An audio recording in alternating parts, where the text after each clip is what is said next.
Good morning Telangana. ఇవాళ ప్రధాన వార్తాపత్రికలో వచ్చినటువంటి ముఖ్యమైన ముచ్చట్లు ఏందో తెలుసుకుందాం రండి.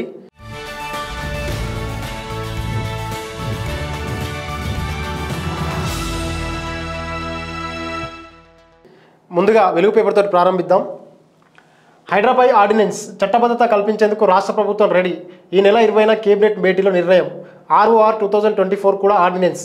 రేషన్ కార్డులు, హెల్త్ ప్రొఫైల్ కార్డుల పంపిణీపై చర్చ. కులగణన, రైతు భరోసా గైడ్లైన్స్ విడుదల చేసే ఛాన్స్. కొత్త 200 పంచాయతీల ఏర్పాటుకు ఆమోదం తెలుపుతారట. మొత్తానికైతే ఈ వార్తను బట్టి చూస్తే మిత్రులారా, తెలంగాణ రాష్ట్రంలో ఏవైతే ప్రభుత్వ ఆస్తులు కాపాడడం కోసం తీసుకొచ్చినటువంటి హైడ్రా కమిషన్ ఏదైతే ఉందో దీన్ని గతంలో 99 జీవో జారీ చేసి దాన్ని తీసుకొచ్చారు. ఇప్పుడు రాబోయే అసెంబ్లీ సమావేశాల సందర్భంగా దానికి పూర్తి స్థాయిలో చట్టబద్ధత తీసుకొస్తామని చెప్పి చెప్తా ఉన్నారు. ఇప్పటి వరకైతే పేదోళ్ళ ఇండ్లు అయితే ఎక్కువ కూర్చున్నాయి. మరి పెద్దోళ్ళకైతే నోటీసులు జారీ చేసి దాని అంతల్ని ఆపివేసారు. మరి హైడ్రా వ్యవస్థకు చట్టబద్ధత చేసిన తర్వాత మరిన్ని పేదోళ్ళ ఇండ్లే కూలుస్తారా, లేకపోతే మరి పెద్దోళ్ళది ఏమన్నా వాళ్ళ అన్న లాంటిది, లేకపోతే మల్లారెడ్డి, లేకపోతే ఓవైసీ లాంటి కాలేజీలు ఏమైనా కూల్చే ప్రయత్నం చేస్తారా, మరి చూడాలి.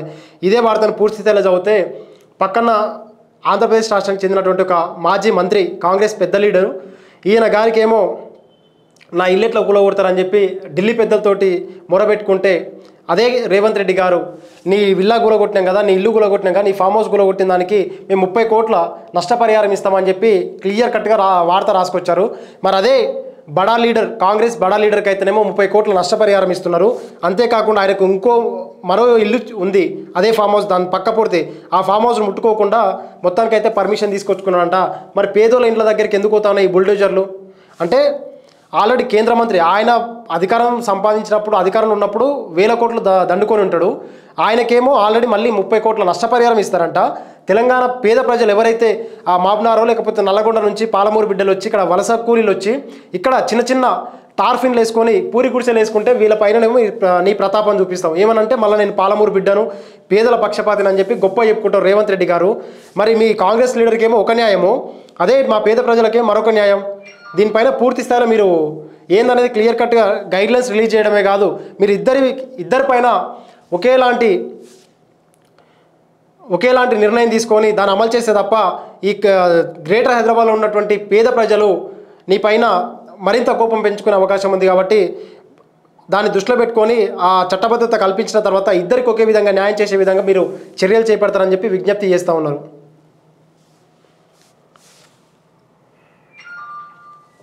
ఇక ఇది ఇట్లుంటే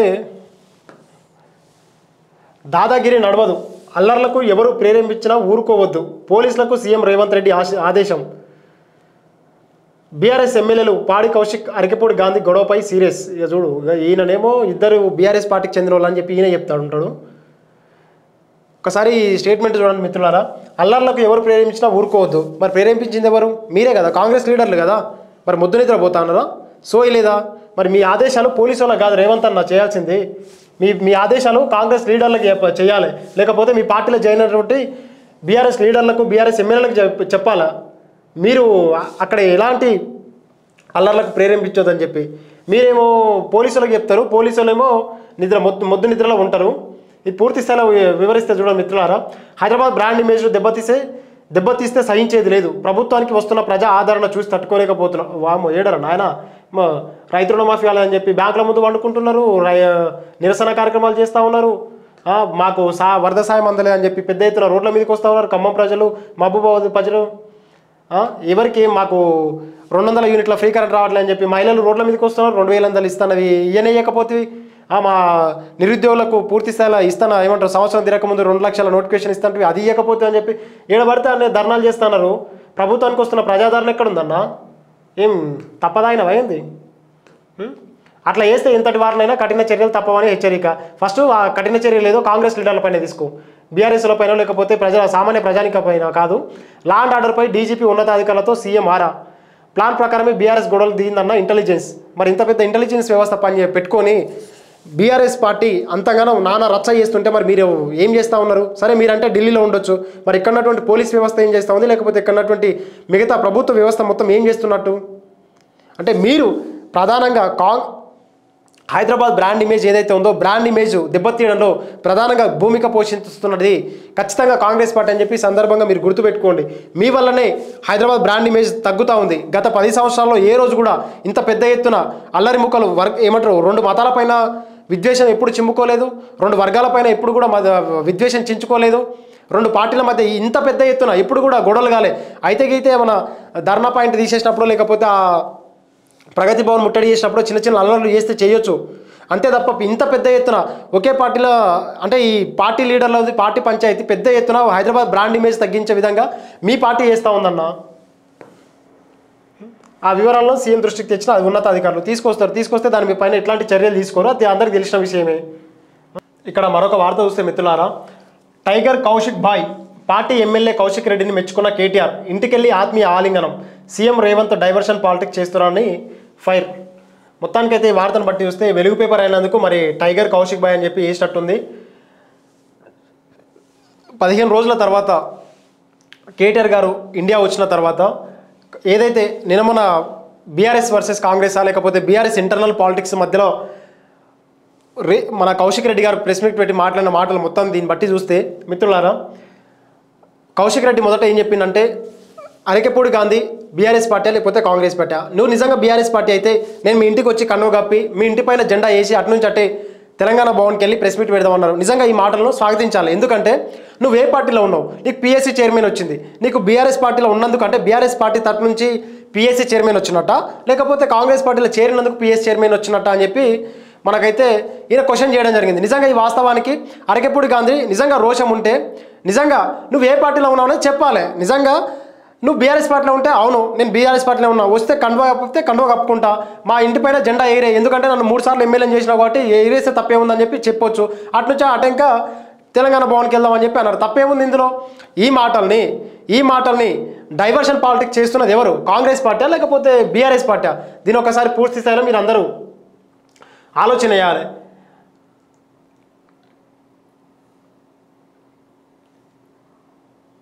ఇదే పేపర్లో ఒకసారి మీరు ఆలోచన చేస్తే పార్టీ ఎమ్మెల్యే కౌశిక్ రెడ్డిని మెచ్చుకున్న కేటీఆర్ ఆత్మీయ ఆలింగనం చేసుకున్నాను అని చెప్పి మొత్తానికైతే వాళ్ళ ఇంటికి ఆత్మీయ ఆలింగనం చేసుకున్నాడు.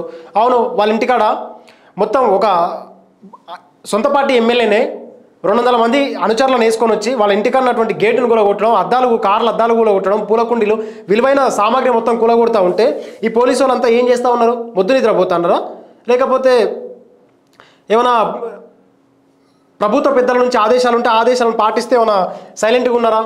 దాని దృష్టిలో అంతేకాకుండా ఆత్మీయ ఆలింగనం చేసుకున్న ఫోటో వేయకుండా మరి ఇక్కడ ఏమైనా డైవర్షన్ ఈ ఫోటో ఎందుకు వేసినట్టు? అంటే పార్టీ ఈ పేపర్ మొత్తం కాంగ్రెస్ పార్టీకి అనుకూలంగా రాస్తుందని చెప్పి ఇట్లా వేసిరా? అట్లా ఉంది. ఇక్కడ మరో వార్త, ఏ ముఖం పెట్టుకొని కేటీఆర్పై పోయినామని చెప్పి కేటీఆర్పై ప్రభుత్వం ఆది శ్రీనివాస్పై ఫైర్. మహిళలను అవమానించినందుక కౌశిక్ రెడ్డిని అభినందించినది, ఆంధ్ర వాళ్ళను కించపరిచినందుక అలైబలై ఇచ్చినది, మీ ఎమ్మెల్యేలను మందలించినది పోయి మెచ్చుకునుడేంది, కౌశిక్తో క్షమాపణలు చెప్పించాలని చెప్పి డిమాండ్. ఈయన మా సీనన్న ఆది సీనన్ననేమో ఎమ్మెల్యే అంటాడు, వీళ్ళేమో బీఆర్ఎస్ ఎమ్మెల్యే అంటాడు. ఇక్కడ ఎవరు డైవర్షన్ పాలిటిక్స్ చేస్తున్నట్టు మరి ప్రజలకైతే అర్థం కాకుండా ఉంది. ఇట్లా ఉంటే మొత్తానికైతే పిసిసి చీఫ్ ఏదైతే ఉందో ఈ వార్తకు మొత్తానికి ఈ రోజుతోటి తెరబడ్డది. మహేష్ కుమార్ గౌడ్ ఈరోజు మధ్యాహ్నం 2:30 గంటలకి ప్రమాణ స్వీకారం చేస్తాడట. ఆ వార్త ఎట్లుంటే, విపత్తు నిధులను గత సర్కార్ దారి మళ్లించింది, ఆ నిధులు ఎక్కడికి వెళ్ళాయనే వివరాలు సేకరిస్తున్నాం. మంత్రి పొంగులేటి, గత ప్రభుత్వం యూసీలు ఇవ్వకనే ఉన్న నిధులు వాడుకోలేదని పరిస్థితి. వరద ప్రాంతాలకు కేంద్రం నుంచి సాయం కోరాం, 2 రోజుల్లోనే రైతులకు పరిహారం చెల్లిస్తామని వెల్లడి. ఖమ్మం జిల్లాకు కూసుమంచి నీలకొండపల్లి మండలంలో పర్యటన. మొత్తానికైతే పొంగులేటి సీనన్న ఖమ్మం జిల్లాలో పర్యటిస్తూ ముచ్చట చెప్తున్నాడు, మేము ఇంకా మా నివేదికలు మొత్తం కేంద్ర ప్రభుత్వానికి అందిస్తూ ఉన్నాం, అంతేకాకుండా మేము 2 రోజులలో మేము మీ అకౌంట్లోకి డబ్బులు వేస్తామని చెప్పి ముచ్చట్లు చెప్పుకుంటా కాలం వెళ్ళదీసే ప్రయత్నం చేస్తూ ఉంది కాంగ్రెస్ గవర్నమెంట్. గత సర్కార్ దారి మళ్లించిందంట, మరి మీరేం చేస్తూ ఉన్నారు? దాంట్లో వివరాలు తెలుసుకుంటున్నామని చెప్పి చెప్తా ఉన్నారు. ఆ ఎన్డీఆర్ఎఫ్ నిధులు ఏవైతే ఉన్నాయో గత బీఆర్ఎస్ సర్కార్ కేసీఆర్ గారు ఆ రిలాక్సేషన్ కండిషన్స్ ఏవైతే ఉన్నాయో ఆ కండిషన్స్ రిలాక్సేషన్ లేకనే ఈ నిధుల్ని వాడుకోలేదని చెప్పి మాట్లాడుతూ ఉన్నారు. మరి మీరేమో దారి మళ్ళించారని చెప్పి చెప్తా ఉన్నారు. మరి దారి మళ్ళించిన నిధులపైన పూర్తి స్థాయిలో ఎప్పుడు నివేదిక ఇస్తారు ఏందనేది మరి మీరే చెప్పాలా. ఇవిగా మొత్తానికైతే వెలుగు పేపర్లో ఉన్న వార్తలు. సార్ నమస్తే తెలంగాణ పేపర్ చూద్దాం. కూలింది ఎక్కడ, మింగింది ఎవరు? అబద్ధాన్ని పదే పదే చెప్పి జనాన్ని మాయ చేయవచ్చు, కానీ నిటారుగా కళ్ళ ముందు నిలబడ్డ నిజాన్ని మాత్రం నీరు కార్చలేరు. ప్రపంచంలో అతిపెద్ద ఎత్తిపోతల పథకమైన కాళేశ్వరమే దీనికి సాక్ష్యం. ఒక బరాజ్లో ఒకే ఒక 20వ నంబర్ పిల్లర్ కుంగితే, ఒకే ఒక 7వ బ్లాక్లో సమస్య తెలిస్తే మొత్తం కాళేశ్వరం వృధా అయినట్టు కాంగ్రెస్ ఎన్నికల ముందు ప్రచారం చేసింది. ఇప్పుడు కూడా అదే పాట పాడుతున్నారు. అసలు నిజం ఏమిటంటే, నిజంగా ఈ కాళేశ్వరం అద్భుతమైన ప్రాజెక్టు. దీని కాంగ్రెస్ లీడర్లు స్వాగతించకున్నా ఇదే నీటి వనరుల శాఖ మంత్రి ఎవరైతే ఉన్నారో ఉత్తమ్ కుమార్ రెడ్డి ఏమంటాడంటే, ఇదే ప్రాజెక్టు, ఆ ప్రాజెక్టు ఉంది కదా, వాటి యొక్క వనరులను, వాటి యొక్క వ్యవస్థను మొత్తం మేము వాడుకుంటాం, దాని యొక్క పనితీరు మొత్తం మేము ఇంకింత మంచి మెరుగుపరిచి వాటి మేము పూర్తి స్థాయిలో ఆ నీళ్ళను మేము వాడుకుంటాం, మా రాష్ట్ర ప్రజలందరికీ ఇస్తామని చెప్పి ఏమో ఉత్తమ్ కుమార్ రెడ్డి మాట్లాడతాడు. ఇందులో 1,00,000 కోట్ల స్కామ్ జరిగిందని చెప్పి అదే కాంగ్రెస్ లీడర్లు మొత్తుకుంటారు. కానీ ఏది ఏమైనప్పటికీ వాస్తవం చెప్పాలంటే మిత్రులారా, కాళేశ్వరం అనే ప్రాజెక్టు నిజంగా అద్భుతమైన ప్రాజెక్టు. ఈ ప్రాజెక్టు వల్ల దాదాపు దక్షిణ తెలంగాణలో కావచ్చు, లేకపోతే కొంత భాగం ఉత్తర తెలంగాణ కూడా పెద్ద ఎత్తున లక్షల ఎకరాలకు నీరు అందిందైతే మాట వాస్తవం. దీన్ని ఒప్పుకోవాల్సి తీరిందే. అది కాంగ్రెస్ లీడర్ అయినా, లేకపోతే బీజేపీ వాళ్ళైనా, ఇంకెవరైనా దీన్ని విమర్శించడానికి ఏ మాత్రం కూడా అవకాశమే లేదు. అసలు విమర్శించొద్దు కూడా. వార్త అట్లా ఉంది. మెగాకే కొడంగల్ లిఫ్ట్, పొంగులేటి రక్త సంపాదికులకు మరో ప్యాకేజీ. రాఘవ కన్స్ట్రక్షన్స్ మెగా లోపాయకారి ఒప్పందం. ముందే కూడబలుకున్నట్టుగా టెండర్ కొటేషన్లు. టెక్నికల్ బిడ్ అర్హత సాధించిన 4 కంపెనీలు. ప్రైజ్ బిడ్లలో 2 ఏజెన్సీలు. ప్యాకేజీ పనులు చెరొకటి. వివరాలను చెప్పకుండా అధికారుల గోప్యత. ఆన్లైన్లో పెట్టని సాగు నీటిపారుదల శాఖ. మెగా కోసం టెక్నికల్ నిబంధనలు తుంగలోకి. టెండర్లపై ముందే చెప్పిన నమస్తే తెలంగాణ. ఇక ఎట్లా ఉందంటే, మెగా కృష్ణారెడ్డిని ఈయన తిట్టరాని తిట్లు మొత్తం రాష్ట్ర ముఖ్యమంత్రి, ఇప్పుడు ఎవరైతే ముఖ్యమంత్రి రేవంత్ రెడ్డి గారు ఉన్నారో, ఈయన తిట్టరాని తిట్లు మొత్తం తిట్టిండు. ఆ తిట్లు, ఆయన తిట్టిన తిట్లు ఇంకా ఈ రాష్ట్రంలో కావచ్చు, ఈ దేశంలో కావచ్చు, మెగా కృష్ణారెడ్డి కంపెనీని ఎవరు కూడా తిట్టలేదు. అట్లాంటి ఆయన రాష్ట్ర ప్రభుత్వం చేపట్టిన తర్వాత, ముఖ్యమంత్రి బాధ్యతలు చేపట్టిన తర్వాత, ఆయన సొంత నియోజకవర్గంలో చేపట్టినటువంటి మొదటి ప్రాజెక్టు మెగా కృష్ణ కంపెనీకి కట్టబెట్టిండు. మరి అంటే ఇప్పుడు ఎవరిని ప్రచోదనం చేస్తున్నట్టు? ఈ మెగా కృష్ణారెడ్డి కంపెనీ వల్ల బీజేపీ పార్టీ లబ్ధి పొందింది, బీఆర్ఎస్ పార్టీ లబ్ధి పొందింది, కాంగ్రెస్ పార్టీ లబ్ధి పొందింది. ఈయన ఏటీఎం లాగా, అంటే దాదాపు అన్ని పార్టీలకు ఎన్నికల కోసం ఫండింగ్ ఇచ్చే పెద్ద మనిషి కాబట్టి ఏ పార్టీ అధికారంలోకి వచ్చినా కానీ మెగా కృష్ణ కంపెనీకి డోకా ఉండదు. ఈ రాష్ట్రంలో కావచ్చు, ఈ దేశంలో కావచ్చు, పెద్ద కంపెనీలు, పెద్ద ప్రాజెక్టులు కావచ్చు, ఆ ప్రాజెక్టులు మొత్తం ఏ పార్టీ అయినా, ఏ గవర్నమెంట్ అయినా కానీ కట్టబెట్టే ప్రయత్నం చేస్తుంది. ఆయనను కాదనలేదు. అంతేకాకుండా రాఘవ కన్స్ట్రక్షన్ ఎవరిది? పొంగులేటి సీన్ అన్నది. వాళ్ళిద్దరు కలిసి మొత్తానికైతే ఇద్దరు కలిసి షేర్ చేసుకున్నట్ట ప్రాజెక్ట్ని షేర్ చేసుకొని చేపడుతున్నట్టు. ఆన్లైన్లో వివరాలు పెట్టలేదట. ఇక ఆన్లైన్ వివరాలు పెట్టాలంటే మరి అక్కడ ఎన్ని వేల కోట్ల కోసం టెండర్ వేసారు, మరి ఎంత అందులో స్కామ్లు చేస్తారు, ఎంత పార్టీకి ముడుతుంది, ఎంత ఢిల్లీకి ముడుతూ ఉంది, అక్కడ ఉన్నటువంటి లోకల్ లీడర్కి ఎంత ముడుతూ ఉంది, ముఖ్యమంత్రికి ఎంత ముడుతుంది అనేది తెలియదు. మెగా కోసం టెక్నికల్ నిబంధనలు తుంగలోకి. మెగా కంపెనీ కోసమే ఈ కంపెనీ బ్లాక్ లిస్ట్లో పెట్టాలని చెప్పినటువంటి ముఖ్యమంత్రి రెడ్డి గారే టెక్నికల్ నిబంధనలు తుంగలో దొక్కినంట.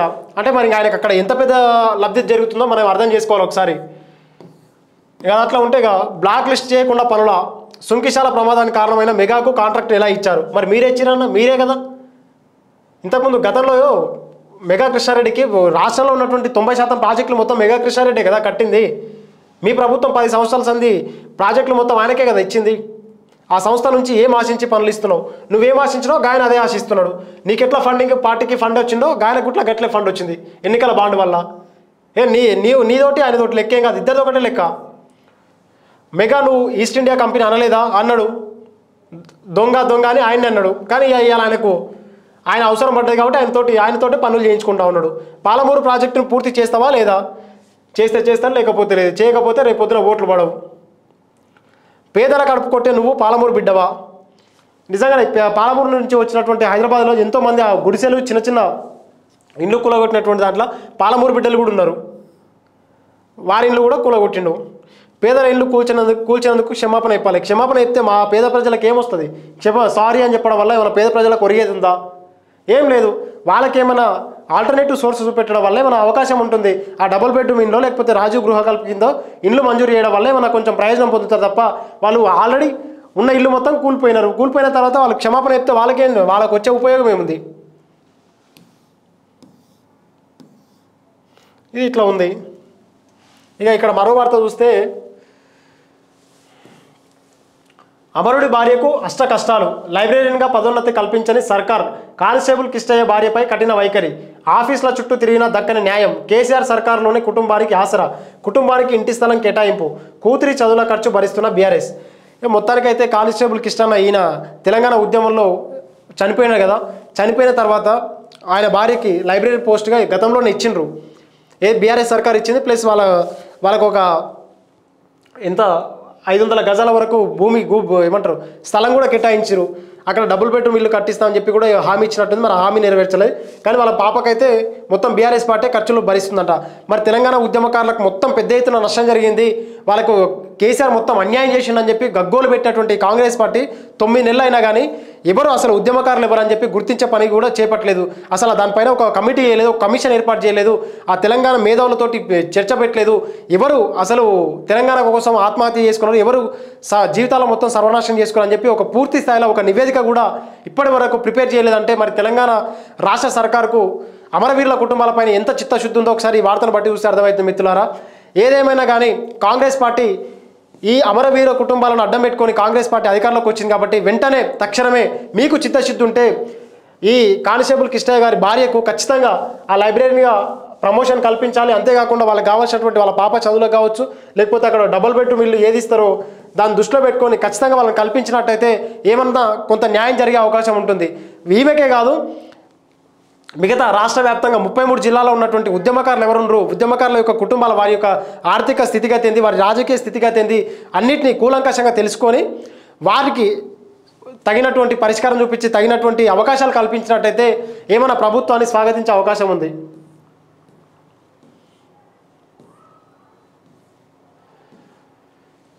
ఇక్కడ మరో వార్త చూస్తే, రియల్ ధమాల్, హైడ్రా కూల్చివేతలతో తీవ్ర ప్రభావం, క్రెడాయ్.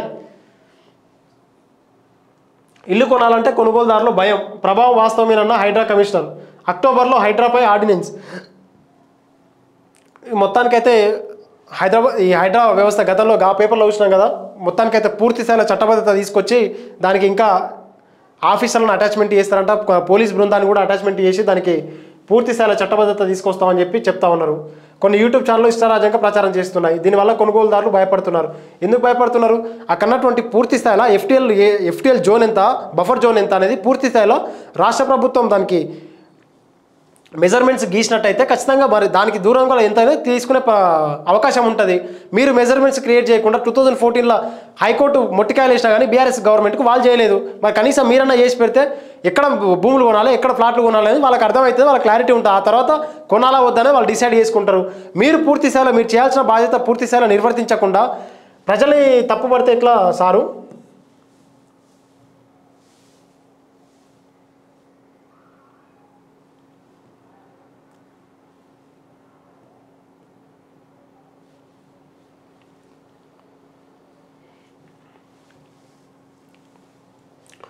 ఈ మరో వార్త చూస్తే, ధర్నా చేసుకోండి, అద్దాలు పగలగొట్టండి, ఇది వైద్య ఆరోగ్య శాఖ మంత్రి దామోదర తీరు. సమస్యలు చెప్పుకునేందుకు జల్లిన స్టాఫ్ నర్సులపై రుసరుస.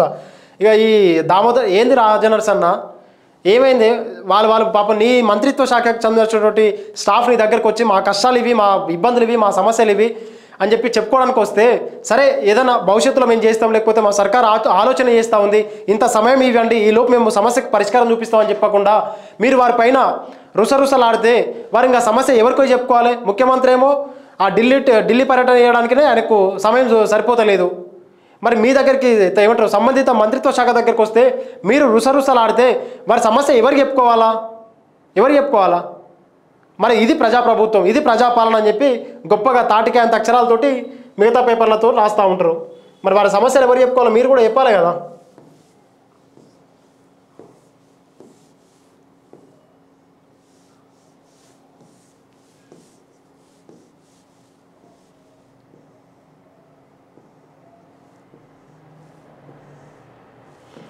ఇక ఇట్లా ఉంటే ఆంధ్రజ్యోతి చూద్దాం.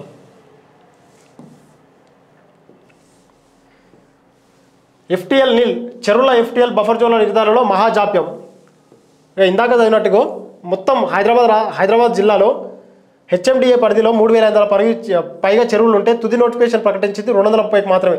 11 ఏళ్లలో 10% లోపు చెరువులకే. ఇక ఈ 11 సంవత్సరాలు మొత్తం ప్రభుత్వం మొత్తం మొద్దు నిద్రలో ఉందంట. 3,500 చెరువులు ఉంటే కేవలం 230 కంటే అసలు మిగతావి ఎంత పెద్ద ఎత్తున కబ్జా గురైనాయో ఒకసారి మీరే అర్థం చేసుకోవాలి. మీ ఊహకే వదిలేస్తూ ఉన్నాం. రాష్ట్ర సర్కారు ప్రభుత్వ ఆస్తులపైన ఇట్లాంటి ఆశ ఉంటుంది. అదే ప్రభుత్వ భూములు కోకాపేటలో కావచ్చు, లేకపోతే ఇంకో చోట విలువైన చోట ఏవైనా భూములు ఉంటాయో ఆ భూములు అమ్మి వాళ్ళు కమిషన్ల కోసం అమ్ముకునే ప్రయత్నం చేస్తూ ఉంటారు. నోటిఫికేషన్ల జాప్యానికి ఇది కారణం. హైకోర్టు ఆదేశాలతో అధికారుల కదలిక. ఇప్పుడు కాదు, మొత్తం జరగాల్సిన నష్టం మొత్తం జరిగిన తర్వాత ఇప్పుడు అధికారుల లోపల చలనం వస్తుందట.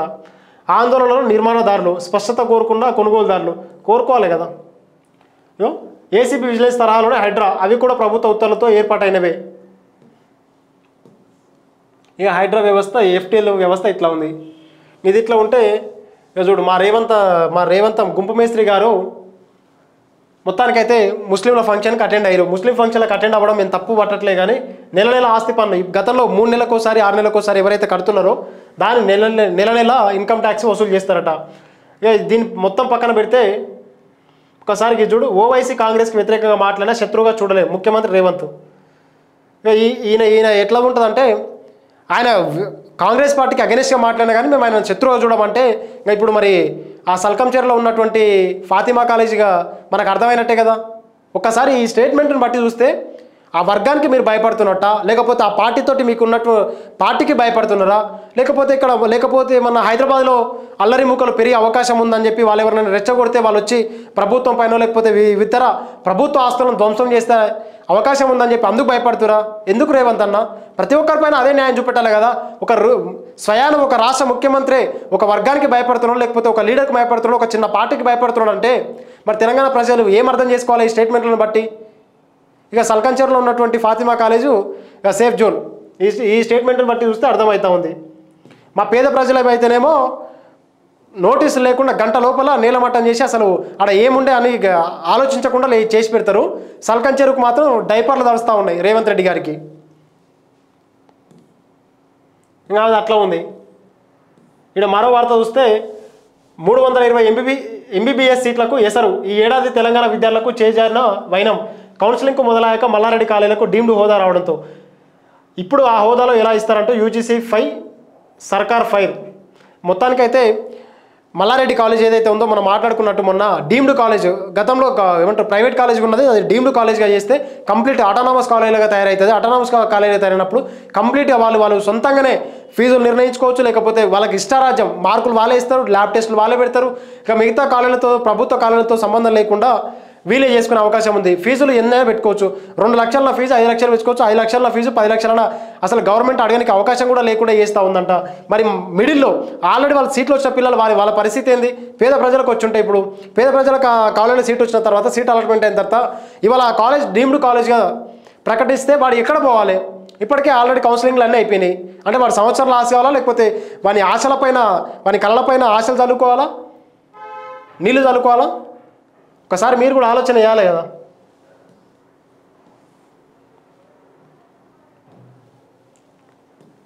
ఇది ఇట్లా ఉంటే ఈడ ఇంకోటి ఆర్టీఐ గురించి 750 దరఖాస్తులు, 55 మంది సివిల్ సర్వెంట్లు. ఆర్టీఐ కమిషనర్ పోస్టులకు మాజీ ఐఏఎస్లు ఐపీఎస్ల పోటీ. సమాచార హక్కు చట్టం నిపుణులకే ప్రాధాన్యం ఇవ్వనున్న ప్రభుత్వం. ఎంపికపై దృష్టి సారించిన ముఖ్యమంత్రి రేవంత్ రెడ్డి గారు. మొత్తానికైతే సమాచార హక్కు చట్టం కింద కమిషనర్ ఎవరైతే ఉన్నారో ఆ పోస్టు 2 సంవత్సరాల నుంచి ఖాళీనే ఉంది. ఇప్పటికి కూడా ఏమైనా మన రాష్ట్ర స్థాయి స్టేట్ గవర్నమెంట్ చేసినటువంటి పనులకు సంబంధించినటువంటి ఏమైనా ఇన్ఫర్మేషన్ ఆర్టీఐ కింద పెడితే అది జాప్యం చేయడం, లేకపోతే ఇంకా రాలేదు సగం ఇన్ఫర్మేషన్ చేయడం, సగం ఇచ్చిన తర్వాత మళ్ళీ మనం రీకంప్లీట్ చేస్తే వాళ్ళు రెస్పాండ్ అవ్వకపోవడం అనేది జరుగుతూ ఉంది. ఇట్లా ఆ కమిషన్లు కావచ్చు, కమిషన్లో ఉన్నటువంటి మెంబర్లను పూర్తి స్థాయిలో మీరు ప్రకటిస్తే, అపాయింట్ చేసినట్టయితే మరింత సమాచారం ప్రజల చేరులో వచ్చే అవకాశం ఉంటుంది. కాబట్టి ఆ ప్రభుత్వం వెంటనే తక్షణ చర్యలు తీసుకోవాలి. దీనికి మాజీ ఐఏఎస్లు మాజీ ఐపీఎస్లు ప్రధానంగా పోటీ పడుతూ ఉన్నారంట. ఇది ఇట్లా ఉంటే ఇక్కడ మరో వార్త. ఈ దేశంలోనే సంచలనం సృష్టించినటువంటి కోల్కతా జూనియర్ డాక్టర్ది. సాక్ష్యాధారాల ధ్వంసంపై ఆర్జీకర్ మాజీ ప్రిన్సిపల్ అరెస్టు. కోల్కతా మెడికో అత్యాచారం కేసులో అదుపులోకి తీసుకున్న సిబిఐ. విచారణను తప్పుదో పట్టించినందుకు కూడా అభియోగాలు నమోదు. వీటితో పాటు ఎఫ్ఐఆర్ ఆలస్యం పైన తలాటానా SHO arrest. Bengal CM Mamata బెనర్జీతో ముందుకు సాగని మెడికోల చర్చలు. ప్రత్యక్ష ప్రసారానికి పట్టుబడిన వైద్యులు ఒప్పుకొని ముఖ్యమంత్రి. ఈమె మమతా బెనర్జీ అక్కనేమో ఈమె నేను ముఖ్యమంత్రి పదవికే రాజీనామా చేస్తానని చెప్పి మాట్లాడుతూ ఉంటుంది. అట్లాంటప్పుడు మరి డాక్టర్లతోటి చర్చలు జరిపినప్పుడు ప్రత్యక్ష ప్రసారం లైవ్ ఇస్తే ఏమైతా ఉంది? మీకు వచ్చే బాధ ఏంది? వాళ్ళు అడిగిన డిమాండ్లు ఏంది? ఆ డిమాండ్లకు ప్రభుత్వం సుముఖంగా ఉందా, లేకపోతే ఇప్పట్లోపు చేస్తాము ఏం చేస్తాం అనేది మీరు చెప్పేదాన్ని లైవ్లో పెట్టమంటా ఉన్నారు. దానికి మీకు ఎంతగా అంత బాధ? వాళ్ళు ఏమైనా మిమ్మల్ని వేరే విధంగా వాళ్ళే ఉగ్రవాదులా, లేకపోతే వాళ్ళని దొంగ మూటాలా, గజ దొంగలా? దానికి ప్రభుత్వం, మమతా బెనర్జీ ప్రభుత్వం ఎందుకు భయపడతా ఉంది? జూనియర్ డాక్టర్లు వాళ్ళ సమస్యలు వాళ్ళు వివరిస్తారు. మీరు ఎప్పట్లో చేస్తారనేది మీ సమస్య, ఆ సమస్యకు పరిష్కారం ఏందనేది మీరు చెప్పండి. దానికి ఇంతగానో భయపడడం ఎందుకు? ఇగో విచారణ తప్పుదో పట్టించినందుకు అభియోగాలట. ఇక వీడైతే పెద్ద దొంగనంట. ఆ కాలేజీలో అసలు డ్రగ్స్కు కేర్ ఆఫ్ అడ్రస్ అయిందట. ఆ మహిళల పైన విపరీతంగా లైంగిక వేధింపులు చేస్తూ ఉన్నాడంట. ఇట్లాంటి నాయాలని కదా ఉరిశిక్ష తీయాల్సింది. ఇట్లాంటి వాళ్ళకి ఉరిశిక్ష కాదు, ఇంకా ఏం చేసినా కానీ తప్పులేదు. నిన్న బీహార్లో జరిగినటువంటి ఓ మహిళ, ఓ నర్సు మర్మాంగాలను కోసేసింది కదా. అట్లాంటి పనులు మొత్తం ఇట్లాంటి లుచ్చనాయాల మీద చేస్తే నిజంగా మెచ్చుకుంటారు. మరి ఆ కేసు నీరుగారినట్టే అర్థమవుతా ఉంది మరి దీన్ని బట్టి చూస్తే.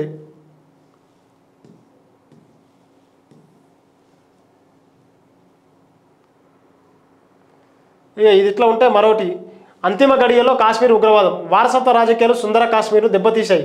ఈ ప్రాంతానికి రాష్ట్ర హోదాను పునరుద్ధరిస్తాం. మేము వచ్చాకే స్థానిక సంస్థల ఎన్నికలు జరిపాం. అభివృద్ధికి పాటుపడిన యువతకు నా సెల్యూట్. కాశ్మీర్ ఎన్నికల ప్రచారంలో ప్రధాని మోదీ. మొత్తానికైతే ఈ వ్యాఖ్యలను చూస్తే కాశ్మీర్లో ఏవైతే అసెంబ్లీ ఎన్నికలు ఉన్నాయో, అసెంబ్లీ ఎన్నికల సందర్భంగా మళ్ళా మన నరేంద్ర మోడీ గారు వెళ్ళి అక్కడ మాట్లాడడం జరిగింది. ఉగ్రవాదం మొత్తం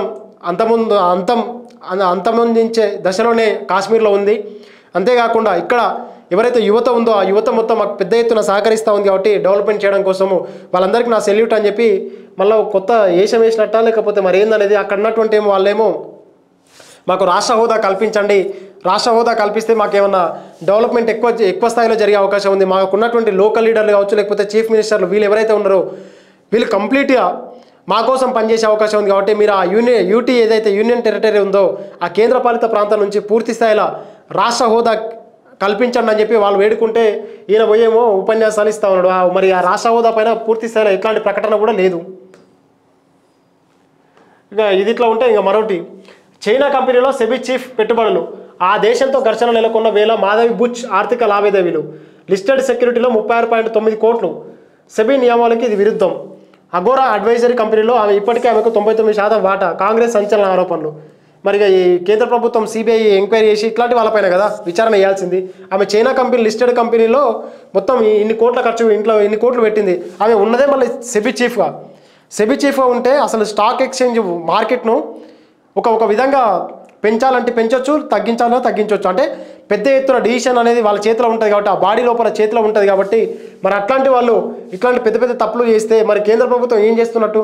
ఇట్లాంటి వారిపైన కదా చర్యలు తీసుకోవాల్సింది. వేల కోట్ల సంపద మొత్తము దారదత్తం చేస్తున్నటువంటి పరిస్థితి. ఇవి మిత్రులారా మొత్తానికైతే తెలంగాణలో ఉన్నటువంటి ప్రధాన వార్తాపత్రికలో ముఖ్యాంశాలు, వాటి వెనక ఉన్నటువంటి ముచ్చట్లు, ఆ ముచ్చట్లు వెనుక ఉన్నటువంటి వాస్తవాలు ఏంటని తెలుసుకున్నాం. ఎవరైనా మా ఛానల్ని సబ్స్క్రైబ్ చేయకపోతే సబ్స్క్రైబ్ చేయండి, షేర్ చేయండి, లైక్ చేయండి, కామెంట్ మీ ఒపీనియన్ని కామెంట్ రూపంలో కామెంట్ బాక్స్లో చేర్చండి. ధన్యవాదాలు. థ్యాంక్ యూ మిత్రులారా.